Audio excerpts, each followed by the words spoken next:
नेपाल सरकार वैदेशिक रोजगार बोर्डको सचिवालय र रेडियो नेपालको सहकार्यमा तयार पारिएको रेडियो कार्यक्रम वैदेशिक रोजगारी।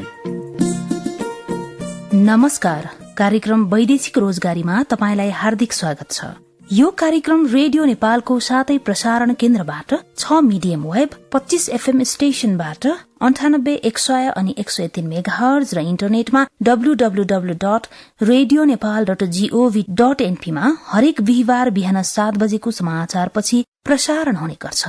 व्यावसायिक, सिपयुक्त, सुरक्षित, मर्यादित एवं व्यवस्थित आन्तरिक तथा बाह्य रोजगारीका लागि आवश्यक पर्ने आधिकारिक सूचना, सन्देश, विभिन्न गतिविधिका साथै स्वरोजगारका प्रेरक अनुभवहरू प्रदान गर्न यो कार्यक्रम तयार पारिएको हो। आजको कार्यक्रममा सरकारले श्रम रोजगारका क्षेत्रमा हाल गरिरहेको प्रयासबारे जानकारी, प्रदेश 1 मा रहेको सुरक्षित आप्रवासन योजना, सामीद्वारा सञ्चालित सुरक्षित वैदेशिक रोजगारका लागि आप्रवासी स्रोत केन्द्रले के गर्छ, एक सामग्री र मकवानपुरका युवा उद्यमी मुक्तिनाथ उप्रेतीको उद्यम कथा समेट्दैछौ। साथमा श्रम तथा रोजगार विशेष केही खबरहरू छन्। कार्यक्रम सुनेर साथ दिनुहोला। मै विदेश जान्छु फिनल्याण्डमा, अब आउने मङ्सिर महिनामा। धन कमाइ ल्याउँछु, सुखैमा पाल्छु, अरू जस्तो कमजोर छैन म, अरू जस्तो कमजोर छैन म। विदेश जाने सबैले ध्यान दिनु मेरो कुरामा। पैसाको बोटा कहाँ हुन्छ च्याङबा, सजिलै टिप्न विदेशमा, सजिलै टिप्न विदेशमा। के गरौँ त मै च्याङ अब? सिक्नु च्याङबा पहिले, तालिम लिहाल अहिले, तालिम लिहाल अहिले। सिप र अभिमुखीकरण तालिम वैदेशिक रोजगारीमा जानेहरूको लागि रक्षा कवच हो। सिप र अभिमुखीकरण तालिम पहिला, अनि मात्रै वैदेशिक रोजगारीको बाटोमा चालौं पाइला। वैदेशिक रोजगार बोर्डको सचिवालय। कार्यक्रमको शुरूमा साताभरिका केही खबरहरू।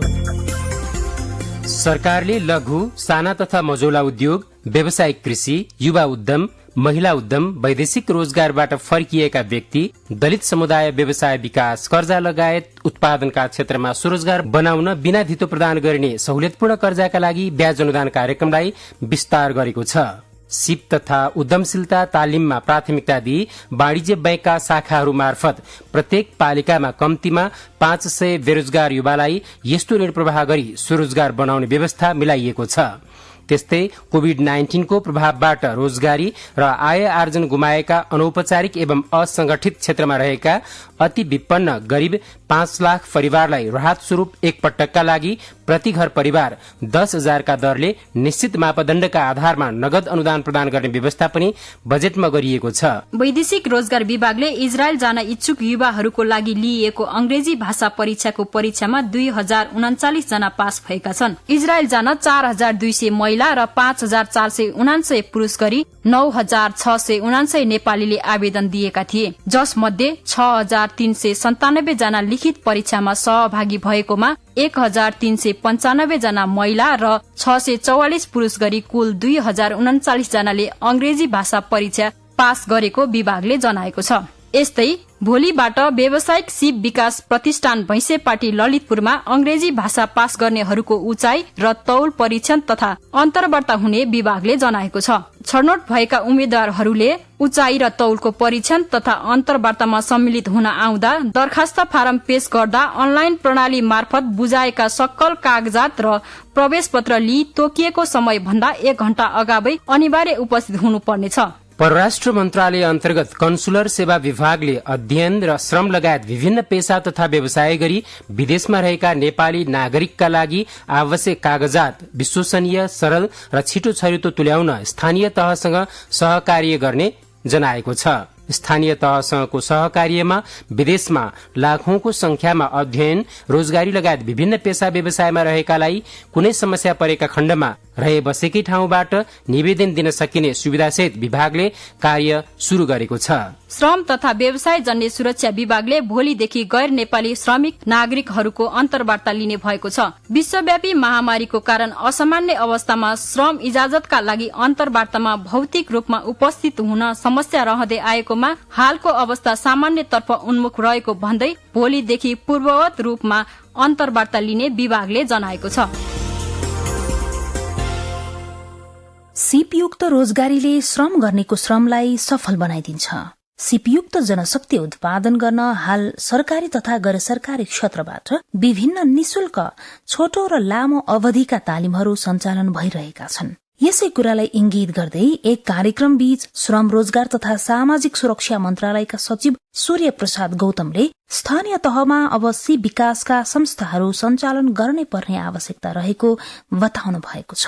हो, नेपाल सरकारले विभिन्न क्षेत्रमा सिप विकासका कार्यक्रमहरू सञ्चालन गरिआएको छ। तथापि हामीले जति बढी सिप विकास गर्न सक्यौं, क्षमता विकास गर्न सक्यौं र एकदम सिपयुक्त चाहिने साथीहरूलाई, दाजुभाइ दिदीबहिनीहरूलाई हामीले वैदेशिक रोजगारमा पठाउन सक्यौं भने बढीभन्दा बढी सम्मानित हुने अवस्था भएको कारणले र बढीभन्दा बढी पारिश्रमिकको अवस्था, सेवा सुविधा, शर्तका कुराहरू पनि बढी हुने हुँदाखेरि आउनुहोस्। अब म के आग्रह गर्न चाहन्छु भन्दाखेरि प्राइभेट सेक्टरका साथीहरूले पनि नेपाल सरकारसँग हातेमालो गरेर अब सिप विकासका संस्थाहरू सञ्चालन गरौँ। हरेक प्रदेश वाइज रूपमा अथवा स्थानीय तह वाइजमा के सकिन्छ हातेमालो गरेर अब सिप विकासका कार्यक्रमहरू सञ्चालन गर्नका लागि तपाईहरू पनि आउनुहोस्, सरकारसँग चाहिँ आबद्ध भएर काम गरौँ भन्ने म आह्वान पनि गर्न चाहन्छु। सरकारकै तर्फबाट पनि हामीले जति प्रयत्न गर्न पर्थ्यो त्यति प्रयत्न गर्न नसकेको अनुभूति हामीलाई हुन्छ। त्यो हिसाबले हामी अहिले प्रयत्न गरिरहेका छौँ, G2G मा पनि जान खोजिरहेका छौँ। अब अर्को कुरा चाहिँ अब यो G2G को कुरा पनि कस्तो रहेछ भन्दाखेरि करोडौं रुपियाँ धरौटी राखेर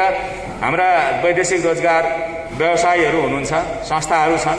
अब उहाँहरूलाई करोडौं धरौटी राखेर हामीले अब विश्वास गर्ने कि अविश्वास गर्ने, त्यो पनि एउटा चाहिँ चिन्ताको विषय भएको छ। हामीले एउटा निष्पक्ष रूपमा, पारदर्शी रूपमा चाहिँ काम गर्न सक्ने वातावरण सिर्जना गर्ने हो भने मलाई लाग्छ G2G जरुरी छैन। त्यसो भएको कारणले सबै सरकारले मात्रै अब काम गर्न सक्छ भन्ने हिसाबले हेर्नुभन्दा पनि व्यवस्थित ढंगले कसरी अगाडि बढाउन सकिन्छ भन्ने चिन्ताको विषय हो। खालि गभर्नमेन्टले चाहिँ सम्झौता गर्ने, त्यहाँ जाने, त्यो देशमा जाने, सुरक्षित गन्तव्य बनाउने, जाने कामदार साथीहरूलाई, हाम्रा दाजुभाइ दिदीबहिनीहरूलाई व्यवस्थित र सुरक्षित बनाउने चिन्ता चाहिँ सरकारले गर्नुपर्छ। त्यो भर्नाका कुराहरू लगायत छनौट गर्ने आदि इत्यादि कुराहरू चाहिँ हाम्रा चाहिँ संस्थाहरूले गरिदिएमा अझ चाहिँ राम्रो हुन्छ भन्ने चाहिँ मलाई लाग्छ। वैदेशिक रोजगार सूचना व्यवस्थापन प्रणालीलाई स्थानीय तहसम्म जोडेर पुनः श्रम स्वीकृतिको कामलाई सहज बनाउने दिशामा काम भइरहेको भन्दै सचिव गौतम सरकारले गरिरहेको प्रयासबारे भन्नुहुन्छ। हामी यो श्रम स्वीकृति र पुनः श्रम स्वीकृतिको कुरालाई पनि अझ व्यवस्थित गर्न खोजिरहेका छौँ। यसलाई स्थानीय तहबाटै एक्सेस दिएर कसरी त्यो फेमिसलाई त्यहाँ एक्सेस दिने भन्ने हिसाबले चाहिँ हामी काम गरिरहेका छौँ। अहिले स्थानीय तहबाटै उसले पुनः श्रम स्वीकृति लिन सकोस्, श्रम स्वीकृतिको कुरा त्यहाँ पुर्याउन सकिन्छ कि यो ताचालमै आउन नपरोस् भन्ने हिसाबले हामी काम गरिरहेका छौँ।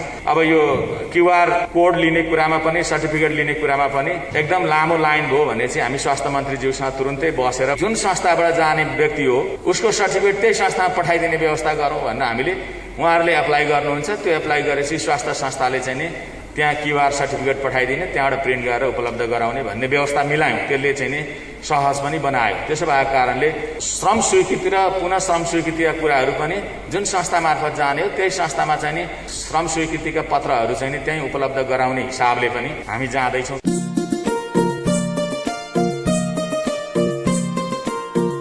वैदेशिक रोजगारलाई सुरक्षित, व्यवस्थित, मर्यादित, उपलब्धिमूलक एवं शोषण रहित बनाउन नेपाल सरकार र स्विस सरकारको द्विपक्षीय सम्झौता अनुसार सुरक्षित आप्रवासन परियोजना सामी श्रम रोजगार तथा सामाजिक सुरक्षा मन्त्रालय अन्तर्गत सञ्चालन भइरहेको छ। 39 जिल्लाका 156 स्थानीय तहहरूमा सञ्चालित यो परियोजना श्रम मन्त्रालयको नीतिगत नेतृत्व, प्रदेश सरकार सामाजिक विकास मन्त्रालयको समन्वयमा सम्बन्धित स्थानीय तहहरूको व्यवस्थापन तथा कार्यान्वयनमा सञ्चालित छ। स्थानीय तहमा सामी परियोजनाको प्रभावकारी कार्यान्वयनको अवस्था बुझ्न प्रदेश 1 पुग्दा के देखियो त? अबको क्रममा सोही सामग्री। मोरङ जिल्लाको जिल्ला प्रशासन कार्यालय पुग्दा वैदेशिक प्रयोजनका प्रशासनिक सेवा लिन आउने सेवाग्राहीको निकै घुइँचो देखिन्थ्यो र हल्ला सुनिन्थ्यो पनि। कोही पासपोर्ट बनाउन व्यस्त थिए भने कोही वैदेशिक रोजगार सम्बन्धी समस्या सुल्झाउन र आवश्यक जानकारी लिन। जिल्ला प्रशासन कार्यालयको ठीक अगाडि रहेको वैदेशिक रोजगारका लागि आप्रवासी स्रोत केन्द्रका 2 जना परामर्शकर्तालाई सेवा दिने हतारो देखिन्थ्यो। के तपाई विदेशमा रोजगारी गर्नको लागि पासपोर्ट बनाउन आउनु भएको हो? यदि हो भने वैदेशिक रोजगारी सम्बन्धी आवश्यक सम्पूर्ण सूचना तथा जानकारी निशुल्क रूपमा दिई सहयोग गर्न हामी जिल्ला प्रशासन कार्यालयकै हाताभित्र छौं लेखिएको बोर्ड हेरेरै कतिपय बुझ्न आउने गर्दा रहेछन्। मैले प्रदेश नम्बर 1 का सामी परियोजना संयोजक कोपिला दाहाललाई भेटेर केही जिज्ञासा राख्दा प्रदेश नम्बर 1 को 8वटा जिल्ला झापा, सुनसरी, खोटाङ, उदयपुर, मोरङ, इलाम, भोजपुर र 5 थरको जिल्ला प्रशासन कार्यालय हाताभित्रै रहेका 8वटा स्रोत केन्द्र र अन्य 5वटा उपकेन्द्र मार्फत सामी परियोजनाले सेवा दिएको उहाँले जानकारी गराउनुभयो। यस केन्द्रसम्म आई गत वर्ष 22,000 व्यक्तिहरूले प्रत्यक्ष सेवा लिएका रहेछन्। प्रदेशमा रहेर सेवा केन्द्रको संयोजन गरिरहँदा उजुरीका कुरा गुनासा आउँदा कसरी काम गर्दै हुनुहुन्छ त भन्दा संयोजक कोपिला दाहाल भन्नुहुन्छ, उजुरीहरूका प्रकृति फरक फरक छन्, त्यसले पाउने न्याय पनि फरक फरक छ, त्यसको समयावधि पनि फरक छ। नहुने भयो भनेदेखि चाहिँ तपाईहरूले नगरेको भन्ने खालको त्यो व्यक्तिको एक किसिमको हामी प्रतिको विश्वास कम हुने, अनि कहिलेकाहीँ चाहिँ जेन्युन केसहरू हुन्छ, डकुमेन्टहरू हुँदैन। त्यो नभएको अवस्थामा कानुनी पर्याप्त आधार नभइसकेपछि त लड्ने आधार पनि हुँदैन। त्यो गर्दाखेरि चाहिँ पीडित व्यक्तिको पीडामा चाहिँ हामी हुन्छौँ। समाधान गर्ने उपायहरू नदेख्दाखेरि चाहिँ एक किसिमले कहिलेकाहीँ हामीले गर्न सक्दैनौँ क्या हो केही पनि भन्ने त्यो खालको फ्रस्ट्रेसन चाहिँ हाम्रो साथीहरूमा पनि देखिन्छ। यो वर्ष मात्रै 1069वटा उजुरीहरू चाहिँ समाधान भएका छन्। 1200-1300 उजुरीहरू मध्ये 1 नम्बर प्रदेशमा आएका समाधान भएका छन्। यसको अर्थ त हामीसँग करिब 70-75% आएका समस्याहरू समाधान नै भएका छन्। फर्स्टमा उसले देख्ने स्रोत केन्द्रलाई हुन्छ, अनि स्रोत केन्द्रमै उसको लामो समयसम्म समस्या समाधान नभइरहँदाखेरि चाहिँ अलिकति दुःख लाग्दो अवस्था पनि देखिन्छ, हुन्छ। यो वर्षभन्दा अगाडि त कागजात नै हुँदैन थियो। धेरै व्यक्तिहरू अनडकुमेन्टेड केसहरू नै लिएर आउँथ्यो। अब त्यो बेला चाहिँ कागजात राख्नुपर्छ भन्ने खालको अवेरनेस पनि व्यक्तिमा त्यति धेरै पुगिसकेको थिएन। अहिले चाहिँ कुनै न कुनै कागजातहरू भएका नै पाउँछौँ। अथवा नहुँदा पनि प्रहरीमा अथवा कुनै निकायमा उसले गरेको छलफलको आधारमा कागजातहरूलाई चाहिँ सङ्कलन गर्ने कामहरू पनि अहिले चाहिँ कामदारहरूले गर्नुभएछ। अलिकति चनाखो भएर चाहिँ यस्ता खालका व्यवहारहरू अथवा लेनदेनका कुराहरू गर्ने गरेको पाउँछौँ। त्यसैले कागजातविहीन उजुरीहरू त समाधान हुनको लागि व्यावहारिक रूपमा कहिलेकाहीँ सँगै बसेर छलफल गरेर समाधान हुने कुरा एउटा पार्ट भयो भनेदेखि अब नीतिगत रूपमा त यी समाधान हुन सक्दैन। र त्यस्ता केसहरू मनोकै छन्। करिब 10-15% जति उजुरीहरू यस्ता पनि हामीसँग आएका चाहिँ छन्। प्रदेश 1 मा रहेका यस्ता स्रोत केन्द्र मार्फत वैदेशिक रोजगारीबाट पीडित र बिरामी भई फर्केका कामदारको न्यायको पहुँच बढ़ाउन सहजीकरण गर्दै न्यायिक सहयोग पनि दिने काम भएको रहेछ। त्यस्तै वैदेशिक रोजगार बोर्ड सचिवालयबाट समन्वय गरी आर्थिक सहायता, छात्रवृत्ति सम्बन्धी जानकारी, विभिन्न निशुल्क सिप विकास तालिम कार्यक्रमहरूबारे समेत बुझाउने काम वैदेशिक रोजगारका लागि आप्रवासी स्रोत केन्द्र मार्फत भइरहेको संयोजक दाहालले बताउनुभयो। परियोजनाले विशेष गरी राहदानी बनाउन आउने व्यक्तिलाई सकेसम्म वैदेशिक रोजगारीमा नजान र जानै परे सिप सिकेर मात्र जान प्रेरित गर्दै आवश्यक सूचना, परामर्श र सिप पनि दिने गर्दो रहेछ।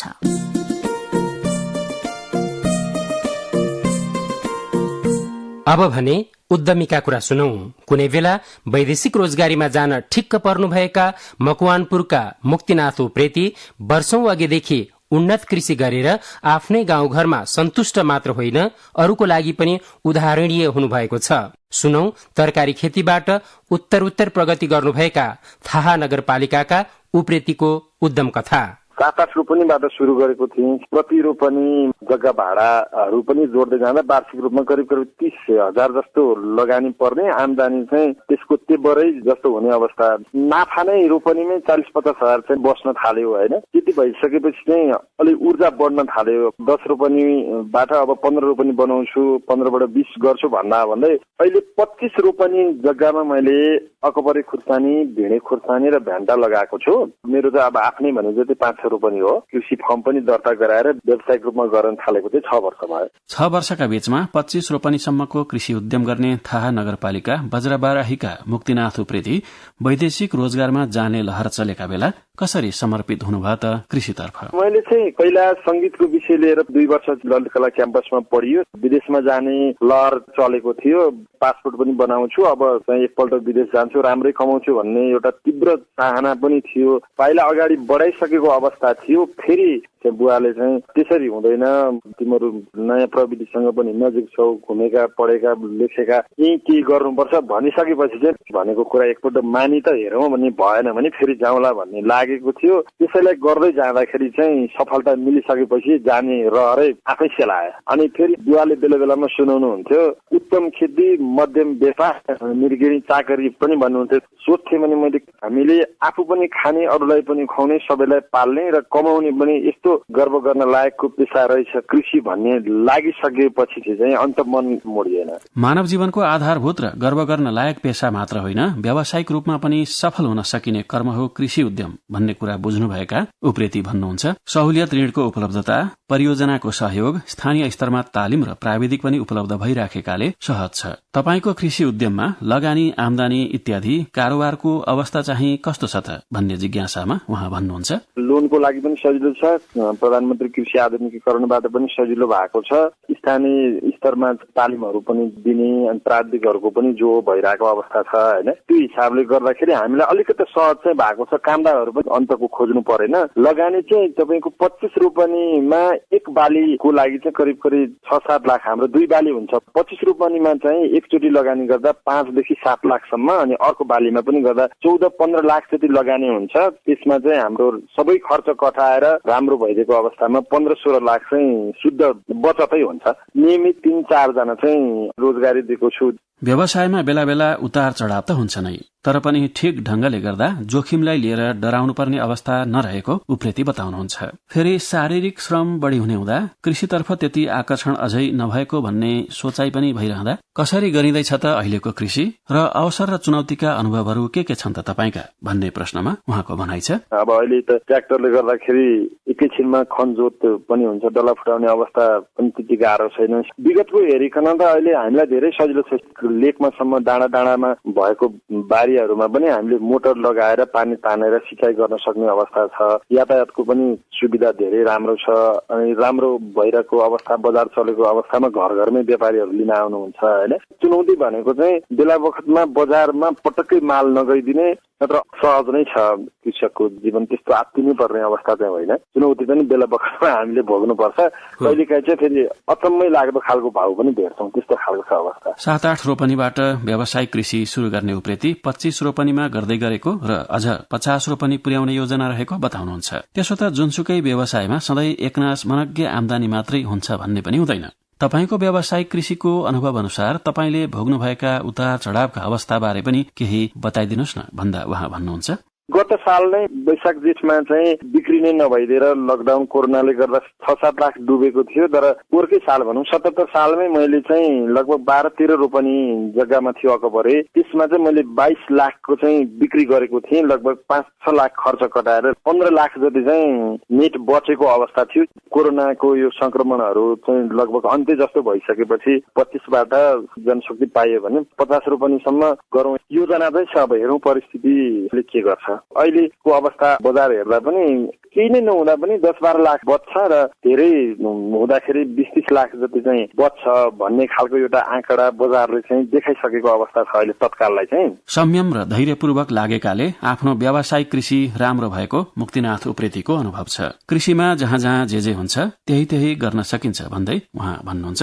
वैदेशिक रोजगारीबाट फर्कने साथीहरूले आफूलाई प्रगति गरेको सफल कृषकका रूपमा देख्दा र उनीहरूलाई पनि आफ्नो कृषि अनुभव बाँड्न पाउँदा मलाई ऊर्जा प्राप्त हुन्छ। प्रगति सहज त छैन, तर असम्भव होइन। 54 सालमा एसएलसी गर्दाखेरि फर्स्ट डिभिजनमा गरेको थिएँ मैले। यस्तो फर्स्ट डिभिजन गरेर केही हुने होइन। आखिर हामी जस्तै हो धुलो मुलोमा गाई बस्तुको भकाएर सोर्ने, भारी बोक्ने भन्ने खालको हेला गर्नुहुन्थ्यो। तर म चाहिँ संयम गरेर काम गरिरहेको थिएँ। अहिले कसरी सफल भएको भन्छन्। वैदेशिक रोजगारबाट फर्किने साथीहरू पनि मजा चाहिँ कृषिमै हुँदो रहेछ, तैँले पनि राम्रै प्रगति गरेछ भन्छ। त्यसले गर्दा चाहिँ मलाई एक किसिमको छुट्टै ऊर्जा र हौसला चाहिँ मिलेको छ। प्रगति त्यति सहज कुरा होइन र असम्भव पनि छैन भन्छु म। धैर्य चाहिँ हुनुपर्छ। कुनै दिन यस्तो आउँछ कि तपाईले कल्पनै नगरेको खुसियाली र सफलता पाउनुहुन्छ। जोस जागर क्षमता छ, कर्म गर्नु पर्छ। हो जोस जागर क्षमता छ, कर्म गर्नु पर्छ। मानभित्र स्वाभिमानको बीज छर्नु पर्छ। मानभित्र स्वाभिमानको बीज छर्नु पर्छ। स्वदेश या विदेशमा जहाँ रहे पनि, स्वदेश या विदेशमा जहाँ रहे पनि दक्ष बनु भाग्य भन्नु आफ्नै हातमा छ नि दक्ष बनु भाग्य भन्नु आफ्नै हातमा छ नि